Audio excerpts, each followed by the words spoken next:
بہت محنتیں کی ہیں. مسلمانوں کا ماضی بڑا خدا کی قسم شاندار تھا. میں بار بار کہتا ہوں نا, ایک گورے کی ویڈیو بھی میرے موبائل میں پڑی ہوئی ہے, وہ لندن میں یا امریکہ میں بھول گیا, یونیورسٹی میں وہ گورا لیکچر دے رہا ہے. ابھی میرے موبائل میں ویڈیو پڑی ہوئی ہے, وہ گورا لیکچر دے رہا ہے. گورا کہہ رہا ہے تو وہ کالا, لیکن گورا اس سینس میں کہہ رہا ہوں کہ امریکن ہے, اس سینس میں کہہ رہا ہوں, یا تو میرا خیال ہے امریکن ہے, یو کے کا نہیں ہے. وہ ان کا جو لب و لہجہ ہے نا, وہ امریکن لب و لہجہ. وہ یونیورسٹی میں لوگوں کو بتا رہا ہے کہ ونس اپون اے ٹائم, ایک ٹائم تھا کہ آپ کو مسلم سائنٹسٹ کے علاوہ دنیا میں کوئی سائنسدان نظر ہی نہیں آتا تھا. ہر فیلڈ میں کون سا سائنٹسٹ تھا؟ مسلمان.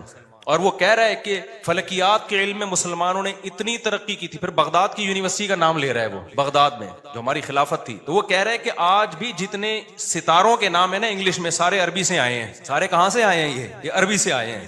مسلمان یہ کام بہت پہلے کر چکے تھے. بڑا شاندار ماضی تھا ہمارا, لیکن ایسا ختم ہوا, ایسا لگتا ہے ہم ہمیشہ سے ہی اسی طرح ہیں, ہمیشہ سے ہی ہم سے وزیر اعظم بن ہی نہیں پایا کبھی. ایسا نہیں ہے, ماضی ہمارا اور زیادہ پرانا ماضی نہیں ہے, 150-200 سال سے زیادہ پیچھے کی بات نہیں ہے. یہ چند غلطیاں ہوئی ہیں جس کی سزا ہم بھگت رہے ہیں. اس میں مذہبی لوگوں سے بھی ہوئی ہیں, حکمرانوں سے بھی ہوئی ہیں, دونوں طبقوں سے ہوئی ہیں. کسی ایک طبقے کو آپ ذمہ دار نہیں ٹھہرا سکتے. اس میں ایک بہت بڑی غلطی یہ ہوئی ہے کہ مذہب کو سائنس سے کیا کر دیا, الگ کر دیا. بہت بڑی مسٹیک ہوئی ہے. جبکہ ہمیں داؤد علیہ السلام, سلیمان علیہ السلام کے واقعات میں کیا ملتا ہے؟ اللہ نے سلیمان علیہ السلام کو جب دنیا کا حکمران بنایا ہے تو اللہ نے اسباب اور وسائل بھی دیے تھے ان کو.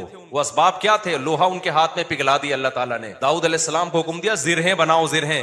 اللہ کہہ دیتا کہ اے داؤد تو زمین پر حکومت کرے گا, لڑائی کرے گا, زرہیں بنانے کی ضرورت نہیں ہے. آیت الکرسی پڑھ کے ہر مجاہد پہ پھونک لگائی, دم کیا, دشمن کی تلوار چلے گی نہیں. یہی چل رہا ہے نا آج کل. داماد انسان کا بچہ نہیں بن رہا, آیت الکرسی پڑھ کے پھونکو اور اس کو جو ہے وہ تعویذ کرا دو تو ٹھیک ہو جائے گا. پوری 10-10 سال دامادوں کے ٹھیک کرنے میں بیٹیوں کی زندگیاں تباہ کر دیں. قرآن کیا کہتا ہے؟ ان خفتم اللہ یقیما حدود اللہ. حدود اللہ پہ قائم نہیں رہ سکتے بھائی, خلا لینے کی کوشش کرو اس پاگل سے. 2-3 موقع دے دیے ٹھیک ہونے کے, ہو گیا ٹھیک ہے, نہیں تو اگر برائی اس قابل ہے کہ برداشت کے قابل ہے تو برداشت کرو. بلا وجہ گھر نہیں توڑنا چاہیے, بالکل برداشت کے قابل نہیں ہے, جان چھڑاؤ بھائی اس آدمی سے.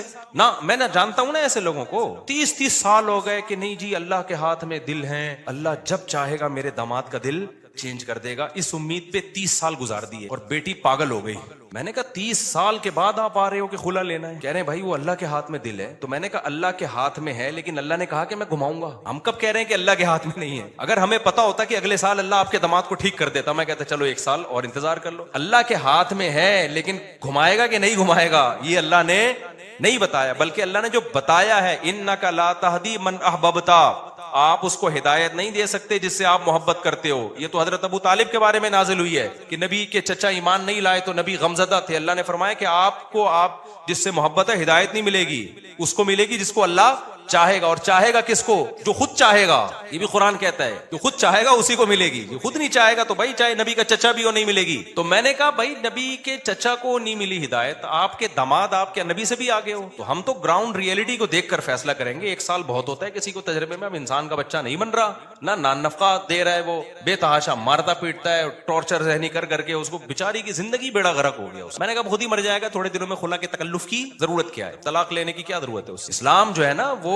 دقیانوسی نہیں سکھاتا میرے بھائی. مسلمانوں نے ایسے ہی نہیں دنیا پہ حکومتیں کر لی ہیں. داؤد علیہ السلام کو اللہ نے, داؤد علیہ السلام, قرآن کہتا ہے نا پوری دنیا پہ داؤد علیہ السلام نے, پوری دنیا نہ بھی ہو, دنیا کے ایک بہت بڑے حصے پر جو حکومت کی ہے, تو قرآن کیا بتاتا ہے کیسے کی حکومت, کیسے کی حکومت, پھونکے لگا لگا کے کی. قرآن ان کی عبادت کا بھی تذکرہ کرتا ہے. دن میں روزہ رکھتے تھے, راتوں کو تہجد پڑھتے تھے, اس کا بھی تذکرہ کرتا ہے. یہ بھی ضروری ہے, ورنہ ایک سیکولر فوج میں, مجاہدین میں اور ایک مذہبی لوگوں میں کوئی فرق نہیں رہے گا. اللہ کہتے ہیں جب تم اللہ کی راہ میں لڑو گے کثرت سے اللہ کا ذکر کرو, کیونکہ تم لڑ رہے ہو اللہ کی مدد پہ, تو اللہ کو یاد بھی تو رکھو نا. لیکن ساتھ ساتھ اسباب اور وسائل بھی خاندانی طریقے سے استعمال کرنے ہیں. تو اللہ نے داؤد علیہ السلام کو کیا کہا؟ زرہیں بنائے لوہے کی. اور کیسے کہا؟ یہ بھی نہیں کہا کہ بنا دیں بس, باقی میں خود ہی جوڑ دوں گا. قدر فی السرد, ان کی لڑیاں جوڑنے میں بھی اندازوں سے جوڑیں کہ کیسے. اس اندازے کا مطلب کیا ہے؟ کیونکہ جب زرہیں بنائی جاتی ہیں نا, لوہے کے لباس جو جنگ میں استعمال ہوتے ہیں, تو ظاہر ہے جس فوجی کے لیے, جس مجاہد کے لیے بنوائی جا رہی ہیں, اس کو لیٹنا بھی ہوگا, اس کو بیٹھنا بھی ہوگا, اس کو گھوڑے پہ چھلانگ لگا کے بیٹھنا بھی ہے, تو وہ موویبل ہوں, وہ مڑ سکیں آسانی سے. تو اس کے لیے بہت ٹیکنیکل طریقے سے اس کو ایڈجسٹ کرنا ہے. تو قدر کا مطلب اس کی ایڈجسٹمنٹ بڑی خاندانی ہونی چاہیے. نہیں آئی میرا خیال ہے بات سمجھ میں. یہ بھی نہیں کہا کہ اللہ میاں نے کہ زرہیں بنانے رسی سے جوڑ لینا, یہ ایک تار نہیں ہوتی جو الیکٹریشین کے پاس ہوتی ہے, یہ والی تار سے یوں کرنا. ہمارے یہاں جگاڑو کام ہو رہے ہوتے ہیں کہ نہیں ہو رہے؟ جاپان میں جگاڑو کام نہیں ہوتے. ہمارے ہر کام کیا ہے؟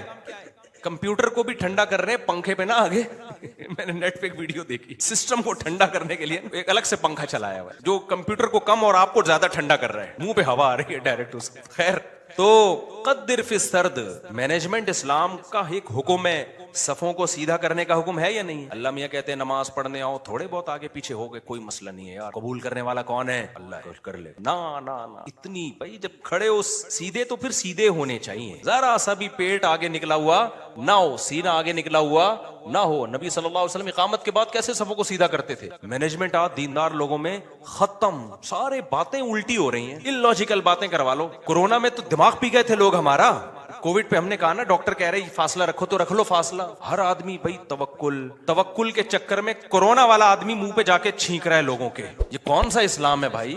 خیر, تو وہ اس کی بات بڑی پیاری تھی نا, میں داؤد علیہ السلام کا بتا رہا تھا نا کیسے زرہیں بنائی انہوں نے اور کتنی پاورفل حکومت, پھر فوج تیار کی ہے. پھر سلیمان علیہ السلام کو آپ دیکھ لو, ان کا تخت تھا, ہیرے جواہرات تھے اور کیسا تاج تھا ان کا, یہ بھی بھرم کے لیے. اس میں ہمیں یہ بھی ملتا ہے کہ اگر بھرم ڈالنے کے لیے آپ کو اچھی ڈریسنگ کرنی پڑے اور خاندانی لائف اسٹائل ہو تاکہ سامنے والے پہ بھرم اچھے پڑے, تو یہ بھی شریعت کا حکم ہے. جیسے حضرت معاویہ رضی اللہ تعالیٰ عنہ کا بڑا شاہانہ لباس تھا, تو کسی نے حضرت عمر کو شکایت لگائی کہ یہ گورنر بنے اور اتنا بہترین خوبصورت لباس پہن کے چلتے ہیں پھرتے ہیں, یہ تو دنیا سے محبت کی علامت ہے.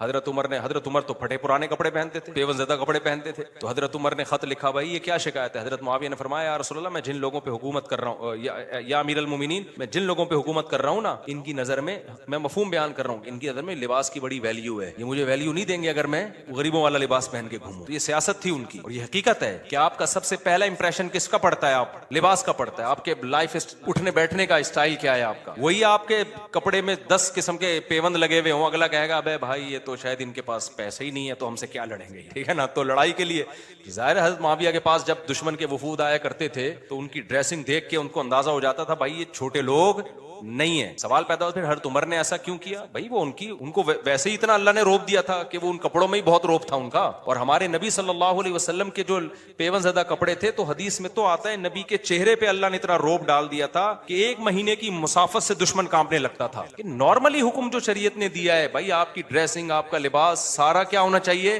سوٹیبل ہونا چاہیے. کوئی چیز ایسی نہیں ہونی چاہیے جو سوسائٹی آپ کو کوئی گرا ہوا آدمی سمجھنا شروع کر دے. سمجھ میں آ رہی ہے بات کہ نہیں آ رہی ہے؟ نہیں آتی, لیکن جب رشتہ لینے جاتے ہو تو پھر آتی ہے. پھر نہا دھو کے ڈیٹول سے نا 3 پیس سوٹ پہن کے جائیں گے, پھر مجال ہے کوئی پیون زدہ کپڑے پہن کے چلا جائے. تو سادگی ہے تو پھر جانا چڈی دھوتی بنیان میں جا بھائی تو وہاں پہ, کیونکہ ہر وقت نا لوگ علماء کو یہ دیکھو سادہ ہونے چاہیے, ان کی پگڑی دیکھو, ان کے کپڑے دیکھو, اور ہمارے تو کوئی ہیں بھی نہیں. تو خیر, تو وہ میں جلدی سے وہ بتا دوں نا, وہ جو شربت کا گلاس رکھا نا, تو وہ ڈاکٹر صاحب مجھے واقعہ سنا رہے تھے, آج ہی کی بات ہے, شوگر کے بڑے اسپیشلسٹ آئے ہوئے تھے, گپ شپ تھی ان کے. تو وہ کہنے لگے کہ اس نے کہا کہ دیکھیں جو صحابہ نے دریا میں گھوڑے دوڑائے تھے نا, پل نہیں تھا وہاں پہ. اگر پل ہوتا تو وہ دریا میں گھوڑے نہیں دوڑا, اور اگر پل بنانے کا ٹائم ہوتا پھر بھی نہیں دوڑا. پھر یہ میں اپنی طرف سے ایک اضافہ کر رہا ہوں, پل بنانے کا ٹائم ہوتا, اسباب و وسائل ہوتے, پھر بھی نہیں جاتے, اور واپس جا کے دوبارہ آنے کا ٹائم ہوتا پھر بھی دریا میں گھوڑے نہیں ڈالتے. وہ ایک مجبوری تھی کہ اس کے علاوہ کوئی آپشن تھا نہیں. تو سلطان محمد فاتح نے بھی یہی کیا ہے. اس نے کیا کیا کہ بزرگ بھی رکھے ہوئے, اللہ سے دعائیں مانگے, اور پھر اسباب اور وسائل اختیار کیے. بھائی یہاں پانی ہے تو پانی کو کراس کرنا ہمارے لیے, سوری پیچھے سمندر ہے, بیچ میں خشکی ہے, پانی نہیں تھا, خشکی سے ہٹ کے آگے پانی ہے. تو اب آگے ہم گھوڑوں پہ جائیں گے اگر, تو گھوڑا پانی میں نہیں جا سکتا. تو انہوں نے یہ نہیں کہا صحابہ کرام نے پانی میں گھوڑے دوڑا لیے تھے تو ہم بھی خشکی تک جائیں گے اور قسطنطنیہ میں بیک سائڈ سے حملہ کرنے کے لیے نا, باقی بسم اللہ توکلت علی اللہ پھونکوں والی سرکار ہوتی تو مسئلہ ہی حل ہو گیا تھا یار. یہ تو پہلے ذہن میں آ جاتا نا, میرے بہت لیٹ آیا دماغ میں. ایک شف سرکار حضرت وہ سلطان محمد فاتح اپنے پاس رکھتا شف, اور پورا قسطنطنیہ ہی بڑھ جاتا پورا. ابھی جو الیکشن میں ہوا ہے نا, آپ کو پتا ہے نا, جو ووٹنگ ہو رہی تھی, فلاں جیت رہا ہے, میم بنائی پاکستانیوں نے, اوپر جا رہا ہے شف, ایک دم وہ نیچے ہوا, بڑی ٹائٹ میم بنائی ہے کہ الیکشن میں یہی ہوا ہے, بندہ کون جیت رہا ہے ایک دم شف کر کے شف, فوراً نیچے. ایسے ہی رپورٹیں چینج ہو رہی تھی نا الیکشن کی, جو لوگ ٹی وی کے آگے یا خبروں میں بیٹھے ہوئے تھے. تو پاکستان میں ایک سرکار ہے جس کو سچی مچی کی شف سرکار ہے, وہ تو عز منتشا وہ تو ذل منتشا. تو اس لیے جو سیاست دانوں میں جو سمجھدار لوگ ہیں نا, وہ اس جو پاکستان کی جو اصل شف سرکار ہے نا, اس سے بنا کے رکھتے ہیں کہ ہم بے شک ایک ووٹ بھی نہ ملا, جب انہوں نے کہا شف فوراً ہم کہاں چلے جائیں گے. تو اچھا خیر, سمجھ گئے نا کون سی سرکار ہے؟ ایک تو یہ سرکار ہے، جو ایک اور سرکار ہے جو اصل شف سرکار ہے، بڑی پاورفل سرکار ہے، وہ اس کا شف اصل شف ہے، اس کو ہم مانتے ہیں کہ یار وہ جب شف کرے نا، وہ یہ تو ڈرامہ کر رہے ہیں نا، ڈرامہ کر رہے ہیں۔ تو سلطان محمد فاتح نے کیا کیا، مشورہ کیا بھائی کیا کریں۔ مشورہ یہی طے ہوا کہ یار کچھ نہ کچھ تو کرنا پڑے گا۔ تو ایک ماہر نے مشورہ دیا کہ دیکھو ہم جو ہمارے بحری جہاز ہیں، کشتیاں بہت بڑی بڑی تھیں، جہاز نمائی تھیں وہ، تو ہم ان کو جب تک خشکی پہ چلا کے آگے پانی تک نہیں پہنچائیں گے نا، تو ہم یہ قلعہ کبھی بھی فتح، مزید 600 سال لگ جائیں گے ہمیں، ناممکن ہے۔ ہمارے پاس اب ایک ہی آپشن ہے، جانیں ضائع ہو رہی ہیں، روز تیر اندازی ہو رہی ہے، لوگ ڈیلی بیسس پہ شہید ہو رہے ہیں، اور پہلے بھی کئی حملے ناکام ہو چکے ہیں، اب یہ رسک لینا پڑے گا، آر یا پار۔ یہ بہت مشکل کام تھا۔ کیوں؟ رات میں لوگ سو رہے ہیں، راتوں رات آپ نے یہ کرنا ہے۔ اب خشکی پہ کیسے چلائیں بھائی پانی، یعنی اس جہازوں کو؟ تو اس کا طریقہ یہ ہے کہ جتنے جانور ہیں نا، اونٹ، گائے، دمبے، سب ذبح کر دو اور سب کی چربی کو پگھلا کے زمین پہ ڈال دو، اور یہ صبح صادق سے پہلے پہلے کام کیا ہو جانا چاہیے، ختم۔ اور اس کے بعد یہ کشتیاں رکھ کے نا، لکڑیاں رکھ کے ان کو دھکے دیں گے، کیونکہ ورنہ کون لے جا سکتا ہے؟ کیونکہ اگر دھکے دے دے کے تو ناممکن ہے نا خشکی پہ، آپ کسی ایک چھوٹی سی لانچ کو دھکا دینے کی کوشش کرو، کوئی بھی نہیں دے سکتا۔ تو ہوگا یہ، اور دیں گے بھی اتنا ٹائم لگ جائے گا کہ دشمن تو دیکھ لے گا بھائی یہ لوگ تو یہاں سے آئے، تو راتوں رات یہ کام کرنا ہے۔ کتنا بڑا، یہ گوروں نے ہسٹری میں لکھا ہے کہ ایسا کام کیا ہے جس کا تصور نہیں تھا، اتنی محنت خرچ ہوئی ہے اس کے اوپر۔ کیا موٹی موٹی توند اور موٹے موٹے پیٹ ہوتے اگر اس وقت مسلمانوں کے، اور صبح و شام بریانی اور قورمے کے ڈھکن کھل رہے ہوتے، اور تیجے کے نام پہ، 40ویں کے نام پہ، شب برات کے نام پہ یہ سب چیزیں کھا رہے ہوتے، تو یہ کر لیتے؟ بولتے کیوں نہیں؟ میں بار بار کہتا ہوں کسی بڑے پیٹ والے کا مذاق اڑانا مقصد نہیں ہے، کچھ لوگوں کا نیچرلی پیٹ بڑا ہوا ہوتا ہے، وہ تو قدرت کی طرف سے، وہ صحابہ میں بھی تھا، بڑے بڑے بزرگوں میں تھا، لیکن یہ جو کھا کھا کے توندیں نکل رہی ہیں نا، زیادہ کھا کھا کے، یہ بہت برا عمل ہے۔ نبی صلی اللہ علیہ وسلم کی بخاری کی حدیث ہے، اس امت میں سب سے پہلی جو برائی آئے گی نا، جھوٹ اور بڑے پیٹ، موٹاپا، یہ حدیث ہے صحیح۔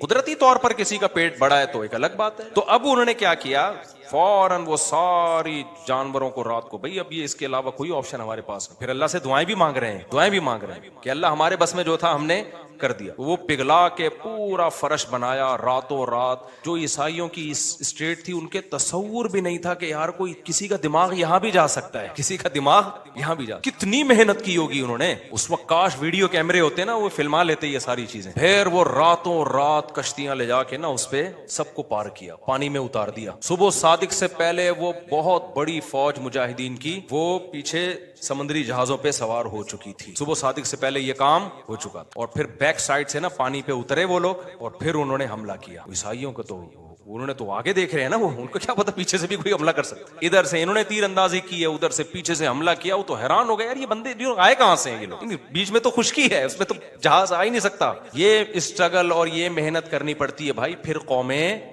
بنتی ہیں، وہ زوں سے نہیں بن جاتی خالی قوم، سمجھ رہے ہو؟ ابھی چھوڑو یہ، پھر زوں کاٹ دینا یار، ایک میم ہے پھر وہ اچھا نہیں۔ تو وہ ہے نا، میں جاپان گیا، زوں وہ دیکھا ہے آپ لوگ؟ نہیں، آپ لوگ میمز نہیں دیکھتے آپ لوگ، مجھے لگتا ہے۔ خیر، ہمارے سابق وزیر اعظم کا بیان آیا تھا کہ میں جاپان گیا، زوں آواز آئی، پھر میں جاپان گیا، زوں آواز آئی۔ تو ایسے بنتی ہیں قومیں، زوں اس میں لوگوں نے بڑی یہ کٹ کر دینا، وہ نہ پھونکو، جو ہماری سرکار جو اصل پھونک والی ہے وہ مسئلہ۔ اچھا خیر تو یہ ہے اسباب۔ اب موسیٰ علیہ السلام جب آگے دریا کے آگے آ کے کھڑے ہوئے ہیں، تو اگر وہاں پل ہوتا تو پھر لاٹھی کو حکم ہوتا کہ سمندر پہ ماریں اور وہ 12 چشمے، اس سے 12 راستے بن جائیں، پھر ہوتا؟ اللہ میں کہتے ہیں پل سے جاؤ بھائی۔ یا واپسی کا آپشن بھی اگر ہوتا نا کہ بھائی فرعون پیچھے سے آ رہا ہے، آگے راستہ نہیں ہے، تو یہ والا راستہ یہاں سے، تو بھی یہ نہ ہوتا، یہ والے راستے سے جائیں۔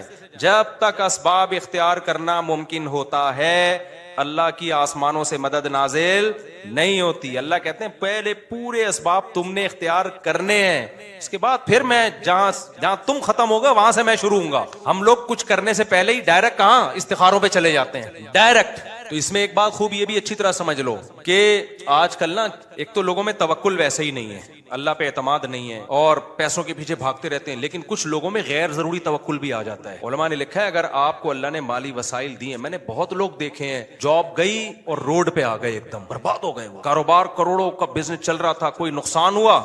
کچھ دن پہلے ایک بندہ ملا، کروڑوں روپے میں کھیل رہا تھا، پولٹری فارم کا اس کا بزنس تھا پشاور میں، تو کہہ رہا ہے یار کوئی بیماری آئی، ساری مرغیاں مر گئیں اور میں دیوالیہ نکل گیا، میرا ڈپریشن میں چلا گیا۔ میں نے کہا میرے بھائی ایسا کام کیا کیوں آپ نے؟ کیا آپ کو پتا نہیں ہے مرغیاں بھی بیماریاں آتی ہیں؟ کہہ رہے آتی ہیں لیکن میں تو ویکسین ہوں۔ میں نے کہا کیا آپ نے تحقیق نہیں کی کہ ویکسینیشن کے بعد بھی بعض دفعہ ساری مرغیاں مر جاتی ہیں؟ تو کچھ تو آپ کو رکھنا چاہیے تھا نا۔ اس لیے علماء نے بیان کیا ہے بھائی کوئی بھی بزنس کر رہے ہو، کوئی بھی جاب کر رہے ہو، کم سے کم 1 سال کا جو ہے نا نان نفقہ سنبھال کے رکھو کہ اگر میں جاب لیس ہو گیا تو 1 سال میں اتنا کما لوں, 1 سال کا میں اتنے اپنے پاس ریزرو رکھوں کہ کم سے کم 1 سال میں اپنی بیوی بچوں کو کھلا سکوں, اور اس دوران میں کوئی دوسرا کاروبار کر سکوں, کوئی دوسری جاب تلاش کر سکوں. ہاں اس سے بہت زیادہ 10-10 سال کی 20-20 سال کی پلاننگ پھر یہ توکل کے خلاف ہے. لیکن 1 سال 2 سال 1.5 سال کچھ تو کرے نا آدمی. نہیں جی جس اللہ نے آج کھلایا کل بھی کھلائے گا. تو اگر اللہ نے اس طرح سے وعدہ کیا ہوتا تو پھر لوگ روڈوں پہ کیوں بیٹھے ہوئے ہوتے, جھونپڑوں میں کیوں سو رہے ہوتے؟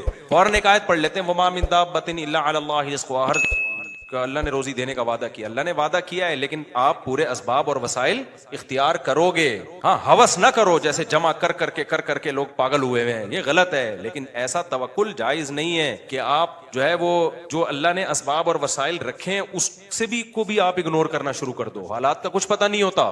مولانا تھانوی رحمہ اللہ تعالیٰ تو بہت توکل والے تھے لیکن اس میں بہت حساس تھے. وہ جب زبان سے جو منہ سے نوالا چھنتا ہے نا ایمان بھی جاتا ہے آج کل لوگوں کا. ایک روایت ہے, اگرچہ روایت ضعیف ہے لیکن قاد الفقر ان یکون کفرا او کما قال صلی اللہ علیہ وسلم, فرمایا فقر و فاقہ بعض دفعہ کفر تک پہنچا دیتا ہے. عورتیں اپنی عزتیں بیچنے پہ آ جاتی ہیں فقر و فاقہ کی وجہ سے. تو ایسا توکل نہیں کیا جائے.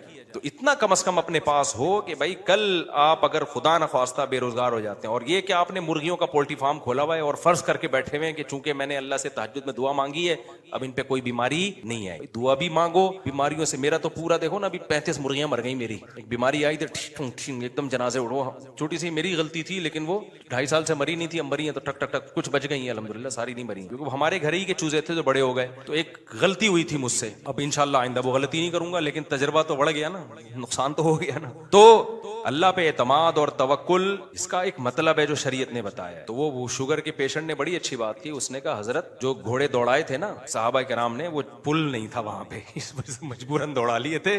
تو اللہ میاں نے مجھے کھانے کی اتنی چیزیں دی ہیں کہ میں بھوک سے مر نہیں رہا ہوں. اگر مر رہا ہوتا تو جان بچانا فرض تھی, پھر میں یہ شربت کا گلاس اللہ پہ توکل کر کے پی لیتا کہ فی الحال تو جان بچاؤ, پھر دیکھیں گے شوگر کہاں جا رہی ہے کہاں نہیں جا رہی, یا اور چیزیں جو ہے وہ میرے لیے دنیا میں ختم ہو گئی ہیں, یا شوگر سے میں نے مرنے کا ارادہ ہی کر لیا ہے, خودکشی کا ارادہ ہی کر لیا ہے, تو پی لوں گا. تو کبھی بھی اس طرح کے یہ بے موقع توکل ہوتا ہے. ایک اور ہمارے دوست تھے ان کو بھی شوگر, وہ بھی اسی طرح کہہ رہے یار بندہ کھاتا ہوا بس جو ٹینشن لیتا ہے نا وہ مر جاتا ہے. یہ سب فضول قسم کی باتیں ہوتی ہے. اللہ نے مسلمان جو ترقی نہیں کر رہا نا اس میں ان باتوں کا بہت بڑا دخل ہے. جب یہ اپر لیول پہ ہوتی ہیں تو پھر اپر لیول پہ نقصان ہوتا ہے. انفرادی زندگی میں اس طرح کی باتیں ہوتی ہیں تو انفرادی زندگی میں نقصان ہوتا ہے. سمجھتے ہو کہ نہیں سمجھتے ہو؟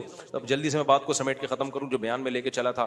تو اللہ نے کیا فرمایا, تدعو من ادبر وتولى. تو اللہ کے حکم کی جو آرڈر ہے نا, اللہ کا جو آرڈر ہے اس کی ویلیو اس لیے بھی ہے کہ وہ صاحب کمال اور صاحب قدرت ہے. اس کی ویلیو اس لیے بھی ہے کہ جتنا وہ ہمارا قریب ہے اتنا ریلیشن ہمارا کسی اور سے نہیں ہے. دیکھو ماں باپ سب سے زیادہ قریب ہوتے ہیں, تو ہمیں ماں باپ دینے والا کون ہے؟ اللہ ہے. اللہ کہتے ہیں هو اعلم بكم اذ انتم اجنة في بطون امهاتكم. تم جب اپنی ماں کی پیٹ میں جنین تھے, جنین کہتے ہیں چھپے ہوئے, جب تمہارے ماں باپ بھی تم کو نہیں جانتے تھے, وہ اس وقت سے تمہیں جانتا ہے, اس وقت سے تمہیں جانتا ہے. تو اللہ سے زیادہ انسان کا ریلیشن کسی کے ساتھ نہیں ہے. تیسری چیز اللہ کہتے ہیں جتنے میرے احسانات ہیں, تیسری چیز احسان ہوتا ہے نا جس کی وجہ ہم کسی کے آرڈر کو مانتے ہیں, میرے احسانات جتنے زیادہ ہیں اتنے تو, یعنی اللہ کہتے ہیں میرے احسانات کو نا تم قلم سے لکھنا شروع کرو, پوری دنیا کے درخت قلم بن کے گھس کے ختم ہو جائیں گے, اور سمندروں کی سیاہی ان قلموں میں استعمال ہو کے ختم ہو جائے گی. اور وَإِن تَعُدُّوا نِعْمَةَ اللَّهِ لَا تُحْصُوهَا. اللہ کی نعمتوں کو لکھنے بیٹھو گے قلم گھس کے ختم, اور سمندر کی سیاہی ختم, اللہ کی نعمتیں ختم نہیں ہوں گی. اور ایک ایک نعمت اتنی پاورفل ہے نا, کروڑوں خربوں میں بھی وہ سستی ہے. ایک آنکھ کی نعمت دیکھ لو, آپ کے پاس 1 کروڑ روپے ہو, خون پسینے کی کمائی ہو, ایک بندہ کہ کروڑ دے یا آنکھیں دے, کیا دو گے آپ؟ کروڑ روپے. ڈاکوؤں کو دے رہے ہوتے ہیں نا جان بچانے کے لیے, ڈاکوؤں کو دے نہیں رہے ہوتے صبح شام کے جان بچے یار. آنکھوں کی نعمت ہے, سننے کی نعمت ہے, چکھنے کی نعمت ہے, ہر نعمت اتنی قیمتی نعمتیں, ایک ایک نعمت جو اللہ نے انسان کو اس کی باڈی میں جو نعمتیں لگا دی ہیں، اتنی قیمتی نعمتیں ہیں، تو یہ اللہ کے احسانات ہیں. اللہ کہتے ہیں اس کا سوچتے رہو گے یہ احسانات کبھی ختم نہیں ہوں گے. حضرت ڈاکٹر عبدالحی صاحب رحمہ اللہ تعالیٰ کا معمول تھا، کہتے ہیں میں رات کو سونے سے پہلے نا، کیونکہ لوگوں کی عادت ہوتی ہے نا کہ یہ بھی میرے ساتھ غلط ہوا، یہ بھی میرے ساتھ غلط ہوا، یہ مسئلے میرے ساتھ، یہ مسئلے، بعض لوگ ہمیشہ منہ ان کا بیچاروں کا آڑا ترشا ہی رہتا، مہنگائی ہو گئی، یہ وزیر اعظم ہی نہیں بن رہا، اور ابے یہ تو تمہارے مسئلے ہیں ہی نہیں یہ کیوں لے رہے ہو ٹینشن یار، یہ ہمارا کام تھوڑی ہے، وہ ٹینشنیں لو جو تمہاری ہیں. تو یہ بھی نہیں ہو رہا ہے، یہ بھی نہیں ہو رہا، صبح و شام. تو حضرت مولانا شفیق تھانوی رحمہ اللہ کو کسی بزرگ نے انہوں نے خط لکھا کہ حضرت یہ بھی میرے ساتھ مسئلہ ہے، یہ بھی مسئلہ ہے، یہ بھی مسئلہ ہے. تو حضرت حکیم الامہ چونکہ مصلح تھے نا، پیر و مرشد، پہلے پیر و مرشد ایسے ہوتے تھے، انہوں نے پورے خط کے آخر میں ایک جواب لکھا کہ افسوس کے شکر کا جملہ ایک بھی نہیں لکھا، سارے مسئلے ہی بتائے ہیں. تو سمجھ گیا کہ بھائی تربیت نہیں ہو رہی ہے، تربیت ہو گئی ہوتی تو کیا بتا رہے ہوتے حضرت یہ بھی ٹھیک، وہ بھی ٹھیک، یہ بھی ٹھیک، ٹھیک ہے نا. تو خیر وہ تو پھر تربیت ہوئی ان کی الحمدللہ، بڑے بزرگ بنے وہ. تو وہ فرماتے تھے کہ میں جب رات کو سونے سے پہلے میں کیا کرتا ہوں، دیکھتا ہوں، یہ نہیں دیکھتا کہ کیا کیا غلط ہے، یہ دیکھتا ہوں کیا کیا ٹھیک. تو میں دیکھتا ہوں الحمدللہ گھر والے صحت مند ہیں، بچے میرے ماشاءاللہ سارے زندہ ہیں اور صحت مند ہیں، کوئی چھوٹی موٹی بیماری ہے لیکن خطرناک نہیں ہے. اللہ کا شکر ہے کل گھر میں گھر کا راشن کل کا کم از کم ہے، ناشتے کا بھی، دوپہر کھانے کا بھی، رات کھانے کا بھی. اللہ کا شکر سونے کی جگہ بھی ہے. بہت سے لوگوں کے پاس رات کو سر چھپانے کی جگہ نہیں ہے، بہت سے لوگوں کو ایسی خطرناک بیماریاں لگی ہوئی ہیں، بڑے بڑے 1000 گز کے بنگلوں میں ایئر کنڈیشن روم میں سو رہے ہیں، کینسر ہے خطرناک، کوئی ٹی بی ہوئی ہوئی ہے، کوئی ایسی ڈینجرس بیماری ہوئی ہوئی ہے،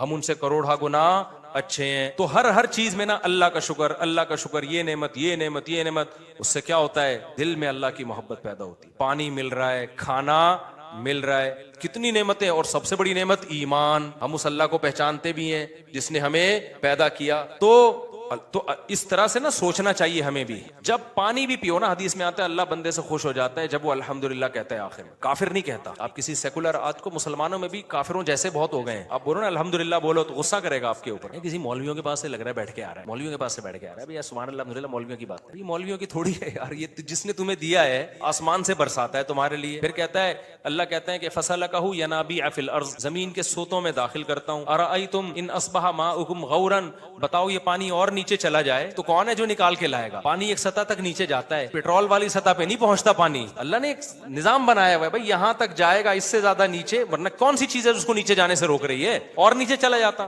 پھر پیٹرول والی کمپنیوں کو آرڈر دیتے کہ نکالے پانی. ایک ایک نعمت، یہ پانی پیا کرو، سوچا کرو بھائی یہ کہاں سے آ رہا ہے. فلٹر کا پانی بھی تو کہیں نہ کہیں سے آ رہا ہوتا ہے نا جو ہم پی رہے ہوتے ہیں. تو ایک ایک نعمت، تو ہر نعمت پہ انسان کو سوچنا چاہیے، پھر فوراً دل سے آواز نکلنی چاہیے اللہ تو نے اتنے احسانات کیے تو اے اللہ اب میں تیری نافرمانی نہیں کر سکتا. ایک احسان یہ کر لے کہ اپنی نافرمانی سے بچا لے، کیونکہ اب اللہ کے حکم کو توڑنا چھوٹا جرم نہیں ہے. اسی کو یہ جو میں نے آیت پڑھی ہے تدعو من ادبر وتولی، جو ایسا رب، میں نے بتایا تھا نا ریلیشن، محبت اور قوت. بعض دفعہ ریلیشن نہیں ہوتا، صرف محبت ہوتی ہے، بعض دفعہ صرف قوت ہوتی ہے. اللہ میں تینوں چیزیں جمع ہیں اور علی وجہ الکمال جمع ہے تینوں چیزیں، محبت بھی ہے، ریلیشن بھی اور طاقت بھی، ایک ہی ذات میں. اور ایسی طاقت جو کسی میں نہیں، ایسا ریلیشن جو کسی میں نہیں، ایسے احسانات جو کسی میں نہیں.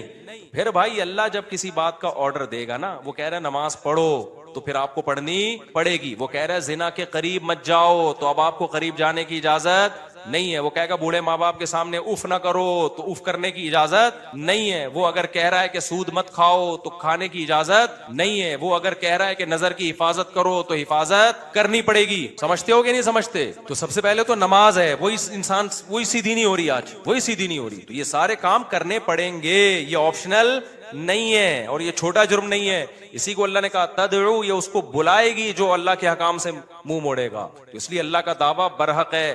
عقل مند لوگ اس دعوے کو مان لیتے ہیں اور اللہ کے حکم کو پورا کرنا شروع کر دیتے ہیں. کہیں کوتاہی ہو تو اللہ کہتے ہیں میں غفور رحیم ہوں، توبہ کرو. ایسا نہیں ہو کہ بس ذرا سی غلطی ہوئی پکڑ کے جہنم میں پھینک دوں گا، نہ نہ نہ، توبہ کا موقع دیتا ہوں، توبہ کرو. تو اور کیا رہ گیا بھائی؟ اب کیوں نہیں شریعت پہ چلے انسان ہے بھائی؟ جب وہ کہہ رہے کہ آنے کی کوشش کرو، سیدھے راستے پر آؤ، غلطی ہو رہی ہے معافی مانگو. اور اللہ کو معاف کرنا کیا ہے؟ پسند ہے. معاف کرنا بھی اس کو اچھا لگتا ہے کہ چلو غلطی ہوئی ہے تو بھاگو تو نہیں نا مجھ سے، صحیح ہے نا. غلطی ہو گئی ہے، آدم علیہ السلام سے ہو گئی تھی، توبہ کی نا، روئے اللہ کے سامنے، تم سے ہو جائے تم بھی رو دو۔ رونا نہیں آتا، رونا اختیار میں نہیں ہے، سوائے ابھی میں نام لینے والا تھا کہ بعض ایکٹر ایسے ہیں جب چاہے رو لیتے ہیں بیٹھ کے، ہیں مذہبی لیکن ایکٹر ٹائپ کے ہیں۔ خیر، تو اللہ کہتے ہیں رونا نہیں آتا نا، رونے جیسی صورت بنا لو تو بھی کیا کر لوں گا۔ تو اب کیا رہ گیا بھائی، کہاں اسلام اب مشکل کہاں سے رہ گیا؟ تو رونا آ جائے ٹھیک ہے، نہیں آیا اللہ کہہ رہے رونے والی شکل بنا لو جیسے رو رہے ہو، بس کافی ہے، یہ بھی مان لوں گا۔ پھر بھی اگر کوئی ڈھیٹ کا بچہ نہیں آ رہا نا تو پھر قرآن کہتا ہے انلزمکموها وانتم لها کارہون، تم جہنم میں چھلانگ لگانا چاہتے ہو، میں زبردستی گھسیٹ لوں، ایسا ممکن نہیں، پھر جہنم خالی ہو جائے گی۔ اللہ نے جہنم بنائی ہے خالی رکھنے کے لیے نہیں بلکہ بھرنے کے لیے۔ اللہ ہم سب کو جہنم کی آگ سے محفوظ رکھے۔ ہمارے حضرت فرمایا کرتے تھے دنیا کی محبت نہیں ابل رہی، دنیا کی محبت کے گٹر ابل رہے ہیں۔ اتنی محبت آج مسلمان کے دل میں ہے دنیا کی۔ نظر سوئے دنیا قدم سوئے مرقد، کہاں جا رہا ہے کدھر دیکھتا ہے؟ ابے تیری نظر دنیا کی طرف ہے، پاؤں تیرے روز بروز قبر کے قریب ہو رہے ہیں۔ کم وقت جا کدھر رہا ہے، دیکھ کدھر رہا ہے، جا قبرستان رہا ہے۔ دیکھو ہم میں سے جتنے لوگ بھی زندگی لے کر آئے تھے، اب کسی کے 10 سال 20 سال کسی کے 30 سال باقی رہ گئے، تو کیا مطلب روزانہ ایک دن ایک گھنٹہ ایک منٹ ہر سیکنڈ ہمیں قبر سے قریب کر رہا ہے کہ نہیں کر رہا ہے؟ تو جا کدھر کو رہے ہیں؟ اگلے سال کیا ہوگا؟ جس کی زندگی میں 10 سال رہ گئے تو 9 سال رہ جائیں گے، اس سے اگلے سال 8 سال رہ جائیں گے، تو ڈیلی وہ قبر کے قریب ہو رہا ہے کہ نہیں ہو رہا؟ دیکھ بحریہ ٹاؤن کی طرف رہا ہے، یار وہاں میرا پلاٹ ہے یا نہیں ہے، وہاں کنسٹرکشن کا کام سریا وریا صحیح مقام چل رہا ہے، بھائی دل کہاں ٹکایا ہوا ہے؟ اس سے بڑا بے وقوف دنیا میں کوئی بھی نہیں ہے۔ دنیا رکھو میرے بھائی، لیکن دنیا سے دل لگانے والا پرلے درجے کا بے وقوف اور انٹرنیشنل احمق۔ حکیم اختر صاحب کہا کرتے تھے انٹرنیشنل احمق رحمہ اللہ تعالی، چھوٹا بے وقوف نہیں ہے، یہ کیا ہے؟ بہت بڑا بے وقوف ہے۔ تو اور اس کو اللہ ڈپریشن کا مریض بناتے ہیں۔ سب سے بڑی دنیا کی سزا اس کو یہ ملتی ہے کہ سب کچھ ہو کے بھی اس کو ٹینشن سے نیند نہیں آتی، سب کچھ ہو کے بھی ٹینشن سے نیند، اور آتی بھی ہے تو بھی ڈپریشن ختم نہیں ہوتی، اس کی خواب میں بھی وہی دیکھ رہا ہوتا ہے، تو دنیا کی چڑیلیں نظر آ رہی ہوتی ہیں اس کو خواب میں۔ تو جو اہل اللہ کا معمول ہے نا وہ کیا ہے کہ ہم جب حضرت کے پاس گئے فرمایا یہ ذکر کرنے سے پہلے 2 مثالیں سوچا کرو۔ ایک مثال یہ کہ جب تک سفید کپڑے کو دھویا نہ جائے اس کو نیل نہیں لگایا جائے۔ سفید کپڑے کو نیل لگا کے کیسی چمک پیدا ہوتی ہے نا، تو میلے کپڑے کو نیل نہیں لگتا، پہلے گندگی صاف ہوگی اس کے بعد نیل لگے گا۔ اسی طرح جب کسان نے کوئی اچھے درخت لگانے ہوتے ہیں، سیب انار انگور کے باغات، تو پہلے جھاڑیوں اور جھاڑ بجھکڑ کو صاف کرتا ہے، ٹریکٹر چلا کے ساری جو جنگلی گھاس اور یہ سب چیزیں اکھاڑ کے باہر پھینکتا ہے۔ ایسا نہیں ہوتا جھاڑیاں اگی ہوئی ہیں اسی میں سیب کے بیج کی کاشت کر دی اس نے۔ فرمایا کرتے تھے پہلے دنیا کی محبت کے جو گٹر ابل رہے ہیں، اس گٹر کو دل کو اس گٹر سے صاف کرو، پھر اللہ دل کے اندر داخل کرو۔ کھوپڑی شریف میں معزز لوگ بھی بیٹھے ہوئے ہیں، دماغ شریف میں بات آ رہی ہے کہ نہیں آ رہی؟ جب میں کھوپڑی بولوں تو سمجھ لیں جو معزز ہیں ان کے علاوہ کی کھوپڑی کی بات کر رہا ہوں۔ تو مسئلہ یہاں بھی یہی ہے جو میں بات لے کے چلا تھا۔ تو ہاں، تو وہ جو تھے نا کینسر کے پیشنٹ، وہ حکیم اختر صاحب نے جن کا بتا رہے تھے، بہت بڑے سیٹ تھے، بہت دولت دی اللہ نے، پیڑ بھی بھرا ہوا ہے، پیسہ بھی ہے۔ دنیا میں سب سے برے پھر کون لگتے ہیں؟ مولوی۔ نماز روزے کی بات یہ کرو یہ نہیں کرو، نماز پڑھنے آ جائے کر، کیا رکھا ہے نماز میں؟ دکان میں کتنا کچھ رکھا ہوا ہے، 2 گھنٹے ابھی دیکھو سرینا مارکیٹ بھری ہوئی ہے، تاجر کے پاس کھجانے کی فرصت، تراویح شرابی تو گئی، کچھ تاجر پھر بھی تھوڑا سا ان کو خیال ہوتا ہے 10 روزہ پڑھ کے چلو قرآن تو مکمل کر لیا انہوں نے، لیکن میجورٹی کو تو ہوش ہی نہیں ہے۔ رمضان کی آخری راتیں 2 طرح کی تجارت ہوتی ہے رمضان میں، ایک عید کی شاپنگ والی تجارت، ہر چیز کے ریٹ ڈبل ہوتے ہیں، تاجر کہتا ہے یہ آپشن میں ضائع نہیں کروں گا، مفتی صاحب ان رات 10 دنوں میں دکان بند نہیں ہو سکتی، پورے سال کی کمائی ایک طرف اور یہ عید کی راتوں کی کمائی ایک طرف، ریٹ ڈبل کر کے بھی پہناؤ پہن لیتا ہے، سمجھتے ہو اتنا پروفٹ ہے۔ تو میرے بھائی یہ آخرت کی تجارت کے لیے بھی تو یہ راتیں ہیں، رمضان اس میں ہر نیکی کا اجر کئی گنا بڑھ جاتا ہے، پھر رمضان کی راتوں میں اور آخری عشرے میں تلاوت دعا نماز اس کا اجر کئی گنا بڑھ جاتا ہے، پھر طاق راتوں میں اور زیادہ بڑھ جاتا ہے۔ تو ہم نہیں کہہ رہے کہ آپ دکان بند کر کے بیٹھ جائیں، بچے بھی پال لیں آپ نے، لیکن میرے بھائی جہاں اس تجارت کو ٹائم دے رہے ہو تھوڑا اس تجارت کو بھی ٹائم دو، یہاں بھی تو سیل لگی ہوئی ہے، سمجھتا نہیں ہے نا بات کو، جب نہیں پڑے گا رات کو تو نہیں سمجھے گا بات کو، تو یہاں بھی تو سیل لگی ہوئی اللہ کی طرف سے، تو اس کی طرف بھی تو جانے کی کوشش کرو میرے بھائی۔ تو وہ جو سیٹ صاحب تھے نا، پیٹ بھرا ہوا بزنس چل رہا ہے، تو برے کون لگے ان کو؟ مولوی۔ نماز پڑھنے کا کہتے ہیں، نماز جاؤ تو پیسے ویسے تو ملتے نہیں ہیں، زکات دو، غریبوں کا خیال کرو، بھائی ہمیں پتہ ہے، ہمیں نصیحت کی ضرورت نہیں۔ اچھا اس طرح کی چیزیں بہت برا بلا کہتے تھے ہر وقت۔ کچھ لوگوں کو ایسا بھی ہوتا ہے کہ کچھ بچپن میں کچھ غلط ہو جاتا ہے ان کے ساتھ نا، اللہ معاف فرمائے، 2 نمبر مولوی، تو پھر ساری زندگی مولویوں کے کوئی برا کہتے رہتے۔ ادھر ایک انگلش لینگویج ٹیچر آتے تھے، جب وہ آتے نا تو ان کے جو اسٹوڈنٹس تھے انہوں نے خود مجھے بتایا، کہتے ہیں آتے ہی بیٹھتے ہی ذرا سی بات پہ مولوی ایسے، مولوی ایسے، مولویوں نے یوں کر دیا. کہہ رہے پہلے دن تو ہم نے سنا کہ شاید ایسے ہی ہوتے ہوں گے مولوی، پھر جب دوسرے دن کلاس لینے کے لیے آئے تھوڑا سا پڑھایا اور پھر مولوی ایسے، مولوی ایسے، مولوی ایسے. پھر کہتے ہیں تیسرے دن آئے پھر پڑھایا، کوئی ذرا سی بات ہوئی یہ مولوی ایسے، یہ مولوی ایسے. تو پھر ایک لڑکا تھا وہ بولا، وہ مجھے خود بتا رہا ہے کہ میں نے کہا سر وہ ایکچولی اصل میں بچپن میں نہ کچھ شاید کچھ ہو گیا، کچھ واقعات ہو جاتے ہیں تو پھر انسان کے دل میں ظاہر ہے نفرت بیٹھ جاتی ہے، تو آپ کا قصور نہیں ہے سر، اگر کچھ ایسا ہو گیا تھا بچپن میں کسی، یعنی سمجھ رہے ہیں نا آپ میں کیا بولوں. تو ظاہر ہے اب آپ کے ساتھ تو ہوا ہے ایسا، تو اب ظاہر ہے آپ کو تو زندگی بھر، لیکن سر ہمارے ساتھ اس طرح کا نہیں ہوا ہے. ٹھیک ہے نا، تو کائنڈلی آپ کس کو فوکس کریں، کلاس کو فوکس کریں. تو جو آدمی ہر وقت بول رہا ہو نا مولوی ایسے، فرق بھی نہ کر رہا ہو سارے مولوی ایسے، سارے مولوی ایسے، یہ بولا کرو بھائی اس بیچارے کا قصور نہیں ہے، بچپن میں واقعات ہو جاتے ہیں لوگوں کے ساتھ تو ظاہر ہے وہ تو اس کو تو نفرت ہوگی نا. تو وہ کیا کرتے تھے ہر وقت، تو نتیجہ کیا نکلا؟ اچھا دیکھو اللہ کی قدرت کہ ان کو پیٹ کا کینسر ہو گیا. پیٹ کا کینسر ہوا نا ڈاکٹروں نے، اور اتنا خطرناک کینسر کہ ڈاکٹروں نے کہا کہ اب آپ کے بچنے کا کوئی چانس نہیں ہے. یہ بڑا خطرناک مرحلہ ہوتا ہے کہ ڈاکٹر پہلے سے بتا دے کہ آپ 6 مہینے بعد مر جائیں گے. موت تو چلتے چلتے بھی ہو جاتی ہے، یہ والی موت بڑی ڈینجرس، جس میں آپ کو پتا ہے کہ ڈاکٹر نے بھی کہہ دیا ہے اور سرٹیفائڈ ڈاکٹرز نے کہہ دیا ہے اور رپورٹیں بھی آپ کے سامنے کہ بھئی یہ ٹھیک ہونے والا نہیں ہے. اب وہ کمزور ہونا شروع، ٹینشن بھی، ڈپریشن بھی، صحت بھی خراب، کچھ کھا رہے ہیں تو کھایا نہیں جا رہا، ہضم نہیں ہو رہا، ظاہر ہے آنتیں گل رہی ہیں. تو جب تکبر ٹوٹا ہے نا، پھر جتنے مولویوں کی غیبتیں کی، جتنوں کو داڑھی رکھی سب سے پہلے انہوں نے، توبہ استغفار کی انہوں نے، جتنے مولاناؤں کی غیبتیں کی، سب کو بلا کے معافی مانگی اور کہا کہ خدا کی قسم یہ دنیا دل لگانے کی جگہ نہیں ہے. کچھ پتا نہیں اللہ کی نظر 2 منٹ کے لیے ہٹے اور انسان کو اس کی اوقات اس کے سامنے آ جائے. نمازیں بھی شروع کر دی،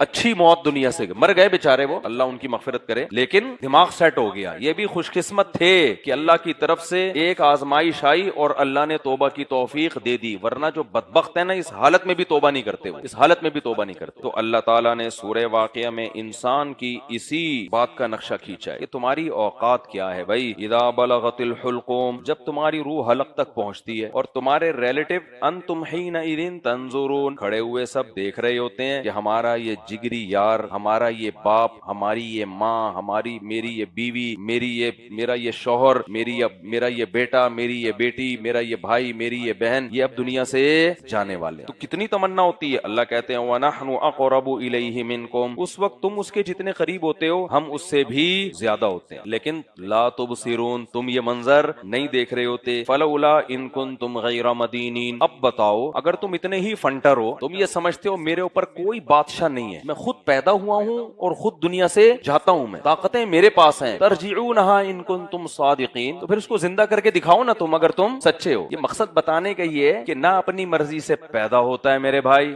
نہ اپنی مرضی سے زندگی ملتی ہے اس کو. جتنے ترقی یافتہ ممالک ہیں، کتنی سائنس نے ترقی کر لی ہے، موت سے نہیں بھاگ پا رہے، اور ایسی جگہ سے موت آتی ہے جہاں سے تصور بھی نہیں ہوتا. مائیکل جیکسن کی کیوں میں اتنی مثالیں دیتا ہوں، مجھے کوئی شوق تھوڑی ہے مائیکل جیکسن سے، کوئی چچا کا بھائی تھوڑی تھا میرے. مائیکل جیکسن ایک مثال ہے اس کی. دنیا میں سب سے زیادہ زندہ رہنے کی کوشش اگر کسی نے کی ہے رپورٹ کے مطابق تو وہ کون ہے بولو؟ Michael Jackson. کوشش تو ہم بھی کرتے ہیں، اس نے جتنی کی ہے نا میں اور آپ اس کا تصور بھی نہیں کر سکتے. ہم تو کرونا کے دنوں میں بھی ایک دوسرے کے منہ پہ چھینک رہے تھے، جب چھینک آتی تھی تو جس کو مارنا ہوتا جا کے اس کے منہ پہ چھینکتے تھے، پھر بھی نہیں مرا وہ ہے نا. ایک آدمی سگریٹ پی رہا تھا نا کرونا کے دنوں میں، تو سگریٹ پی رہا ہے بیٹھا ہوا، ایک دوست آیا، اس نے فوراً سگریٹ اس کے منہ سے لی. بعض دوستوں کی عادت ہوتی ہے نا، زیادہ بے تکل ہوتے ہیں، سگریٹ لے کے نا فنٹر بنتے ہیں نا، یہ لیا اور کش لیا. بولا کیوں؟ لگ رہا ہے تو کسی ٹینشن میں ہے. میں چاہتا تھا وہ ٹینشن تیرے ساتھ شیئر کروں، چھٹے میں نے بھی لگا لی. اب بتا کیا پرابلم ہے؟ کہہ رہے پرابلم یہ کہ مجھے کورونا ہو گیا. چھٹے اس کے اندر. تو چاہتے تو ہم سب زندہ رہنا ہے، اتنی محنت نہیں کرتے جتنی کس نے کی تھی بولو؟ مائیکل جیکسن نے کی تھی. اور ہم تو چھینک رہے ہوتے ہیں، مائیکل جیکسن ہاتھ بھی ملاتا تھا گلوز پہن کے، کوئی جرثومہ کسی کے ہاتھ سے میرے ہاتھ پہ ٹرانسفر نہ ہو جائے، ہمیشہ ماسک میں گھومنے والا. ڈاکٹروں کی پوری ٹیم اس کے ساتھ 24 گھنٹے رہتی تھی. ڈاکٹروں پر پابندی تھی کہ یہ مرے، یعنی اگر یہ مر گیا اس سے سوال بعد میں ہوگا،